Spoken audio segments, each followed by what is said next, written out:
है कि श्राद्ध निकालने व्रत करने से सुख और मुक्ति मिलती है, जबकि संत जी के प्रवचनों से सुना है कि गीता अध्याय 9 के श्लोक 25 में कहा है, पितरों को पूजने वाले पितरों को प्राप्त होते हैं, भूतों को पूजने वाले पिंड दान करने वाले भूतों को प्राप्त होते हैं, अर्थात भूत बन जाते हैं।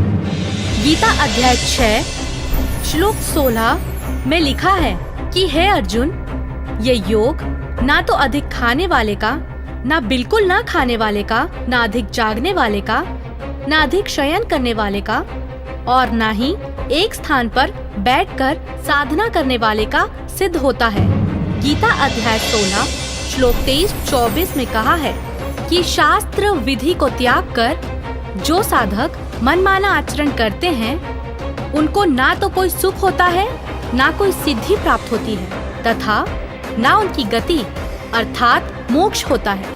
अब वेदों में इन श्राद्ध आदि कर्म कांड का निषेध है, और गीता जी में निषेध 9वें अध्याय के 25वें श्लोक में स्पष्ट किया है। भूत पूजने वाले भूत बनेंगे, ये देखिएगा। श्रीमद् भगवद गीता, गीता प्रेस गोरखपुर से प्रकाशित है, जयदयाल गोविंद का इसके अनुवादक है। ये है अध्याय नंबर 9 श्रीमद् भगवद गीता, श्लोक नंबर 25। देवताओं को पूजने वाले देवताओं को प्राप्त होंगे, पितरों को पूजने वाले पितरों को प्राप्त होते हैं, और भूतों को पूजने वाले भूतों को प्राप्त होते हैं, और मेरा पूजन करने वाले मुझको ही प्राप्त होते हैं। गीता जी अध्याय नंबर 16 के और श्लोक नंबर 23 में कहा है कि अर्जुन, जो शास्त्र विधि को त्याग कर मनमाना आचरण करते हैं, यानी जो पवित्र सदग्रंथों में वे ऑफ वर्शिप नहीं लिखी है, साधना की विधि, और उसके आधार से जो भक्ति करते हैं उनको कोई लाभ नहीं होता। देखिएगा, यह है श्रीमद् भगवद गीता अध्याय नंबर 16, श्रीमद् भगवद गीता अध्याय 16 का श्लोक नंबर 23। जो पुरुष शास्त्र विधि को त्याग कर अपनी इच्छा से मनमाना आचरण करता है, वह न तो सिद्धि को प्राप्त होता है, न परम गति को, और न सुख को ही। 24वें श्लोक में 16वें अध्याय के में कहा है, इससे तेरे लिए कर्तव्य और अकर्तव्य की अवस्था में जो कर्म करने चाहिए भक्ति के, जो ना करने चाहिए, शास्त्र ही प्रमाण है। किसी की दंत कथा पर विश्वास मत करना। ऐसा जानकर शास्त्र विधि से नियत यानी शास्त्र अनुकूल कर्म ही करने योग्य हैं, यानी और कर्म नहीं करना। जो गीता में लिखा वही मंत्र जाप करना, उतनी ही क्रिया करना। अब ये श्राद्ध कितना आगे फिर अब आपको दिखाते हैं एक झलक पुराणों में क्या लिखा है। एक मार्कंडेय पुराण है। एक रुचि नाम के ब्राह्मण थे, ऋषि, और उसने वेदों को समझा पढ़ा कि मनुष्य जीवन, ये ज्ञानी आत्मा थे, कि मनुष्य जीवन केवल मोक्ष प्राप्ति के लिए प्राप्त होता है। इसलिए उसने ना तो विवाह कराया, ब्रह्मचारी पद पर रहते हुए 40 वर्ष की उम्र हो गई थी, और अपना जंगल में वन में रहता था, कोई मकान झोंपड़ी भी नहीं डाल रखी थी, ये सोच करके मोक्ष प्राप्ति करानी है और ना क्या संग्रह करना है, 2 दिन का जीवन है। अब वो वेदों अनुसार साधना कर रहा था, रुचि ऋषि, और उसके जो पिताजी, दादाजी, परदादाजी और चौथा दादाजी वो मर चुके थे, वह भूत बन रहे थे, और वह भी ऋषि थे, ब्राह्मण थे। उनने भी ये कर्मकांड करे और करवाए थे, तो भूता बनेंगे वह। तो वो चारों दिखाई दिए और कहा, बेटा तूने विवाह क्यों नहीं करवाया? विवाह करवा के तुम हमारा श्राद्ध करता हैं और हमारी गति हो जाती। अब रुचि कहने लगा कि पितामहो, वेद में तो ये मना कर रखा है, ये श्राद्ध श्रुद्ध निकालना, ये कर्मकांड करना, ये तो मूर्खों का मार्ग है। और वो पितर भी कहते हैं, बेटा है तो ऐसा ही, इसमें कोई संदेह नहीं, मिथ्या नहीं है, सच्चाई है। लेकिन हमारा क्या होगा? अब तुम बाढ़ में जाओ, थारा क्या होगा? आप मरे, अरे पुत्र और मरवाने के लिए तैयार करे। या देखो मार्कंडेय पुराण, ये गीता प्रेस गोरखपुर से प्रकाशित है। ये गीता प्रेस गोरखपुर से प्रकाशित है। ये 242 पृष्ठ पे संक्षिप्त मार्कंडेय पुराण, रोच्य मुनि की उत्पत्ति कथा। मार्कंडेय जी कहते हैं कि ब्राह्मण, पूर्व काल की बात है, प्रजापति रुचि ममता और अहंकार से रहित इस पृथ्वी पर विचरते थे। उन्हें किसी से भय नहीं था, वे बहुत कम सोते थे। उन्होंने न तो अग्नि की स्थापना की थी, न अपने लिए घर ही बना रखा था। वे एक बार भोजन करते और बिना आश्रम के ही रहते थे। उन्हें सब प्रकार की आसक्तियों से रहित एवं मुनिवर्ती में रहते देख उनके पितरों ने उनसे कहा, ये देखिए, ये चारों आगे भूत बन रहे, ये देखो, ये रुचि ऋषि है, ये इनके पहले बने हुए वो पंडित जी सारे भूत पूज का भूत बन गए। अब ये दिख गए इसने सारे इकट्ठे। पितर बोले, बेटा, विवाह स्वर्ग और अपवर्ग का हेतु होने के कारण एक पुण्यमय कार्य है। ये तो इन पितरों के वचन हैं, ये तो पितरों के वचन है जो अपनी सलाह दे रहे हैं। अब देखना, उसे तुमने क्यों नहीं किया? ग्रस्त पुरुष समस्त देवताओं, पितरों, ऋषियों और अतिथियों की पूजा करके पुण्यमय लोकों को प्राप्त करता है। वह सभा के उच्चारण से देवताओं को, शब्दा शब्द से पितरों को तथा अन्नदान, बलि, वैष्णदेव आदि से भूत आदि प्राणियों एवं अतिथियों को उनका भाग समर्पित करता है। बेटा, हम ऐसा मानते हैं कि गृहस्थ आश्रम को स्वीकार न करने पर तुम्हें इस जीवन में कलेश पर कलेश उठाना पड़ेगा तथा मृत्यु के बाद और दूसरे जन्म में भी कलेश ही भोगना पड़ेगा। रुचि ने कहा, पितरगण, परिग्रह मात्र ही अत्यंत दुख एवं पाप का कारण होता है तथा उसे मनुष्य की अधोगति होती है, उससे मनुष्य की अधोगति होती है। यही सोचकर मैंने पहले क्षत्रिय संग्रह नहीं किया। अब यहाँ देखो, पितर बोले, बेटा, जितेंद्रिय होकर आत्मा का प्रक्षालन करना उचित है, किंतु तुम जिस मार्ग पर चल रहे हो वह मोक्ष मार्ग है। बता, इसने तो घटिया मान रहे मोक्ष मार्ग ने कि तुम जो कर्म कर रहे हो, जिस मार्ग पर चले तो मोक्ष मार्ग है। अरे हम बतावांगे पितर वर्ण का मार्ग। देखिए, रुचि ने पूछा, पितामहो, वेद में कर्म मार्ग को अविद्या कहा गया है। जो तुम सलाह दे रहे हो वो कर्म कांड, श्राद्ध श्रोध निकालना, पितर पूजना, वो तो मूर्खों का सलाह कही है। फिर क्यों आप लोग मुझे उस मार्ग में लगाते हैं? पितर भी कहते हैं। पितर बोले, यह सत्य है कि कर्म को अविद्या ही कहा गया है, इसमें तनिक भी मिथ्या नहीं। फिर थारा सिर बच गया, फिर क्या रह गया? बता भाई, ये हमारे पुराणों में लिखा है। अब इस बात को पितर भी मानते हैं कि आप जो साधना करें तो मोक्ष मार्ग है, और आप फिर उसको सलाह दे रहे हैं भूत पूज, श्राद्ध निकाल, ब्याह करवा, और यो नरक मार्ग है। और आप भी मानते हैं कि आप जो मार्ग अपना रहे हो तो मोक्ष मार्ग है। और रुचि कहता है वेद के अंदर तो इसको अविद्या मूर्खों की साधना बताइए, तो पितर भूत पूजना, श्राद्ध निकालना, और पितर स्वीकार भी कर रहे हैं, कहाँ ऐसा ही है, इसमें कोई मिथ्या नहीं। फिर ये बकवाद घट रखी, अगर मुगरों में ऐसा कर लो, पितर ऐसा कर देते हैं, पितर पुत्र दे देते हैं, टट्टू दे देते हैं, अपा भूखे मरे। बतावे, मूर्ख बना रखा। एक बार क्या था, परमात्मा कबीर जी काशी में गंगा घाट पर चले गए। गंगा का एक घाट बना हुआ है, वहाँ पर ये ब्राह्मण लोग सूर्य को, यानी ऐसे सूर्य की तरफ मुँह करके गंगा से जल उठावें और वहीं डाल दें। कबीर साहब बढ़कर उसमें गंगा में घुटनों पानी में और ऐसे नौकरन लगे गंगा के जल को, पटरी पर फेंक रहे पूरी स्पीड तक। अब वो सारे पंडित जी अपना काम छोड़कर कबीर साहब की ओर देखने लगे। कहने लगे, वो कबीर, ये क्या कर रहा तू? कबीर जी बोले, आप क्या कर रहे हो? मैंने ना पूछा, तुम क्यों पूछ रहे हो मेरे से? पहले आप बताओ आप क्या कर रहे हो? कि हम अपने पितरों को स्वर्ग में जल भेज रहे हैं। ये हम यहाँ जल डाल रहे हैं ना, ऐसे मंत्र बोलकर, ऐसे सूर्य की तरफ मुकर के, ये वहाँ स्वर्ग में हमारे भूखे प्यासे पितरों को जल प्राप्त होगा। परमात्मा बोला, मैंने एक बगीची लगा रखी अपनी झोपड़ी के आगे, और मैं उस झोपड़ी को सींच, उस बगीची को सींच रहा हूँ। फिर मंड के खड़े हो गए। तो वो कहने लगे, रे बोले आदमी, इतनी दूर कैसे जाएगा, जल ये तो यहीं पड़ा है। वो तेरी झोपड़ी के आगे बगीची जो छोटी सी लगा रखी, वो कैसे सिंचाई होगी इससे कि 1 लाखों किलोमीटर दूर, मील दूर तुम्हारे पितरों को स्वर्ग में ये पानी मिल सकता है, तो ये 2 किलोमीटर पर क्या दिक्कत आएगी इसको। तो उनकी चौंध टूट गई। पंडित जिया ने फिर अपना गलती स्वीकार की, मालिक की शरण ग्रहण करी। अरे क्या चल क्या रहा है इस लड़की का? अरे कोई तो रोको उसे। ये लड़की सही बोल रही है।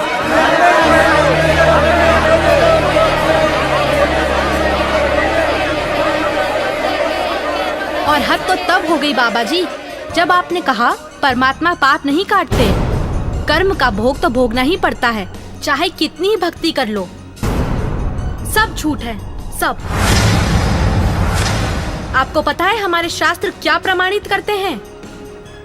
मैं बताती हूँ, जो कि मुझे संत जी के प्रवचनों द्वारा पता चला है। ऋग्वेद मंडल 10 सूक्त 161 मंत्र 2, 5 सूक्त 162 मंत्र 5 सूक्त 163 मंत्र 1 से 3 में लिखा है कि परमात्मा जो चाहे वो कर सकता है, प्रत्येक प्रकार के रोग कष्ट को नष्ट कर सकता है, और यदि कोई मृत्यु के भी निकट पहुंच जाता है तो उसे 100 वर्ष की आयु प्रदान कर सकते हैं। अपने आत्माओं जो ये कहते हैं कि भी प्रारब्ध के कर्म में लिखा हुआ, भाग में लिखा हुआ दुख ये तो भोगना पड़ेगा, पाप कर्म का दंड है। और फिर वो कहते हैं भगवान का मंत्र ले ले, जाप करा करिए, भक्ति करे, आगे सुखी हो जाएगा। अब किसी के पैर में कांटा लगा हो और गहरा लग कर टूट गया हो, उसको स्वयं मालूम नहीं है पीड़ा किस वजह से हो रही है, या उसको पता भी है कि मेरा कांटा लग गया, तो वो किसी के पास जाता है और वो ये कहता है कि तेरे पीड़ा का कारण तेरे पैर में लगा कांटा है, और कांटा तो निकल नहीं सकता, ये तो ऐसे ही रहेगा। जूता पहन ले और जूता पहन ले, आगे भविष्य में कांटा नहीं लगेगा। तो पुण्यात्मा, कांटा लगे पैर में जूता पहना नहीं जा सकता, वो तो कांटा निकले, और फिर उसको सलाह दे जूता पहन के रखना, नहीं तो फिर लग जाएगा। मासा घटे न तिल बधे, विद न लिखे जो लेख, सच्चा सतगुरु मेट कर ऊपर मारे मेख। तो कबीर देव जी, कबीर परमेश्वर जी यदि हमारी आयु शेष ना हो उसको भी आयु प्रदान कर सकते हैं। और इस दास के इस आध्यात्मिक जीवन काल में एक नहीं हजारों की संख्या में ऐसे उदाहरण है यहाँ इस संगत के अंदर, जिन्होंने सच्चे दिल से भगवान की नियमित मर्यादा में रहकर साधना की है, उनकी कह करके आयु बढ़ा रखी है पुण्यात्माओं। और यही वेद प्रमाण देते हैं कि पूर्ण परमात्मा अपने साधक की आयु को भी बढ़ा देता है। अब थोड़ा सा प्रमाण वेद दिखाते हैं आपको। ऋग्वेद 9-10 मंडल इकट्ठा किया है ये कहाँ से प्रकाशित है? प्रकाशक हैं सार्वदेशिक आर्य प्रतिनिधि सभा, महर्षि दान भवन, रामलीला मैदान, नई दिल्ली। ये इनके फोन और फैक्स नंबर है। मुद्रक प्रिंस ऑफसेट प्रिंटर्स 1510 पटौदी हाउस त्रियागंज, नई दिल्ली से। अब इन्होंने यहाँ थोड़ी सी हेरफेर करने की चेष्टा की है, इस अनुवादकर्ता ने गड़बड़ी करने की चेष्टा की। देखिएगा ऋग्वेद मंडल नंबर 10 सूक्त नंबर 161 और मंत्र नंबर 2, यहाँ देखिए। यदि रोगी नष्ट जीवन शक्ति वाला हो गया है और यदि अथवा सीमा से परे चला गया है, यदि मृत्यु के समीप पहुंच गया ही है, तो भी उस रोगी को यहाँ इन्होंने अपना अड़ंगा अड़ा दिया, क्योंकि ये दानंद जी के विचारों से प्रभावित हैं, महर्षि दानंद। और महर्षि दानंद जी ये मानता है कि भगवान कुछ नहीं कर सकता। इन्होंने यहाँ वेद लिख दिया। वेद का कितना प्रकरण इस मूल संस्कृत में, मूल व्याख्या में ये कोई दवाइयाँ की किताब नहीं है, ये परमात्मा की महिमा का विधान है। या वेद नहीं लिखना था, इन अपनी अज्ञान सो चढ़ा दी। ऐसे हम हिंदी पढ़ते रहे, संस्कृत हम नावे नहीं थी। इन अज्ञानियों ने ऐसे नाश कर रखा हमारी आध्यात्मिक ज्ञान का। यहाँ उस रोगी को मैं वैद, यहाँ वैद लिख दिया। अब पढ़ने ने सोचा वैद बूढ़ कर देता होगा, वैद तो करे दे, वैद दवाई अच्छी जानता होता है। नहीं, कष्टप्रद रोग के पंजे से छुड़वा लाता हूँ, ये भगवान की महिमा है, वैद की नहीं। और 100 शरद ऋतुओं तक जीने के लिए, यानी 100 वर्ष तक उसको बल युक्त करता हूँ। अब यहाँ देखना, यही अनुवाद करता है मंडल नंबर 9 सूक्त नंबर 80 का और मंत्र नंबर 2। यहाँ ये भूल गया किता है, वह दान वाले विधान को भूल गया। ये देखना, ऋग्वेद मंडल नंबर 9 सूक्त नंबर 80 और इसका ये दूसरा मंत्र है, दूसरा। अब देखना, हे परमात्मन, आप उपासकों की या अपने भक्तों की, साधकों की आयु के बढ़ाने वाले हैं। यहाँ कोई ना याद रहा, इसका वेद लिखना भूल गए। अब देखिए, वेद इसको प्रमाणित करेंगे कि परमात्मा घोर पाप का विनाश कर देता है। ये देखिए, ये महर्षि दानव सरस्वती द्वारा ही इसका अनुवाद है।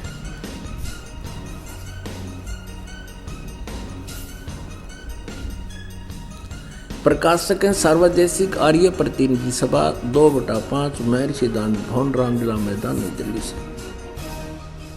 यजुर्वेद आर्य भाषा भाष्य संपूर्ण 40 अध्याय महर्षि दानव सरस्वती कृत, यानी दानंद जी के द्वारा इनका अनुवाद है। मुद्रक प्रिंस ऑफसेट प्रिंटर्स 1510 पटौदी हाउस, दरियागंज, नई दिल्ली से। अब देखिएगा, यजुर्वेद के 8वें अध्याय का 13वां मंत्र स्पष्ट करेगा। ये 8वां अध्याय और 241 पृष्ठ पे, 8वें अध्याय का 13वां श्लोक। इसमें क्या लिखा है कि देव कर्तस्य एनस्य अवजनमसि, मनुष्य कर्तस्य एनस्य अवजनमसि, पितृ कर्तस्य एनस्य अवजनमसि, आत्म कर्तस्य एनस्य अवजनमसि। एनस्य एनस्य घोर, एनस्य एनस्य माने अपराध के अपराध, यानी घोर पाप के भी। अब आपको इसका यहाँ दिखाते हैं 242 पृष्ठ पर, इन्हीं का अनुवाद किया हुआ। ये 242 पृष्ठ पे, हे सबके उपकार करने वाले मित्र आप। अब यहाँ इसने मित्र शब्द प्रयोग कर लिया, यहाँ परमेश्वर ना लिखा, क्योंकि इसको पता था वेदों को पढ़ने वाला मुझ पर पूरा विश्वास करेगा। और मैंने यहाँ लिख दिया मित्र, तो वो ये समझेगा कि मित्र के बारे में लिखा है, भगवान के बारे में नहीं, इसलिए इसको पढ़ पढ़ा कर आगे चल पड़ेगा। आप दान देने वाले के अपराध के, अवजनम, एनस्य माने अपराध के, अवजनम माने विनाश करने वाले, असी माने हो। मनुष्य कर्तस्य, साधारण मनुष्यों के किए हुए, एनस्य माने अपराध के, अवजनम माने विनाश करने वाले हो। पितृ कर्तस्य, पिता के किए हुए, एनस्य माने अपराध, ये अपराध ही लिखना चाहिए था, विरोधासन लिखा है। अच्छी प्रकार हरने वाले हो, नाश करने वाले हो। अपने किए हुए, एनस्य माने पाप के, एनस्य कहो, एनस्य का अर्थ पाप कहो, एनस्य माने अपराध कहो, एनस्य माने अपराध या पाप एक ही अर्थ होता है। एनस्य माने पाप के दूर करने वाले, अवजनम माने नाश करने वाले, अवजनम विनाश करने वाले हो, अवजनम माने विनाश करने वाले हो। एनस्य एनस्य, अधर्म के अधर्म यानी घोर पाप के भी, अवजनम माने नाश करने वाले हो। अब जानता हुआ मैं जो कुछ भी अधर्म आचरण किया करता हूँ या करूँ, अनजान में जो कुछ भी किया करता हूँ वह करूँ, उस सब एनस्य माने अपराध के, पाप के, दुष्ट आचरण के नहीं, पाप के आप अवजनम माने नाश करने वाले हो। और महात्मा जी, आपको तो ये भी नहीं पता पूर्ण परमात्मा कौन है।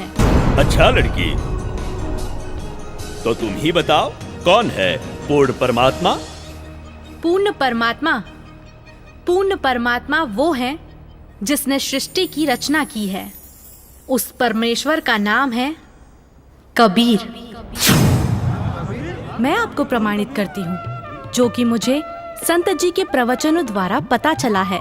प्रमाण 1, पवित्र यजुर्वेद अध्याय 29 मंत्र 25। जिस समय भक्त समाज को शास्त्र विधि त्याग कर मनमाना आचरण कराया जा रहा होता है, उस समय कबीर देव तत्व ज्ञान को प्रकट करता है।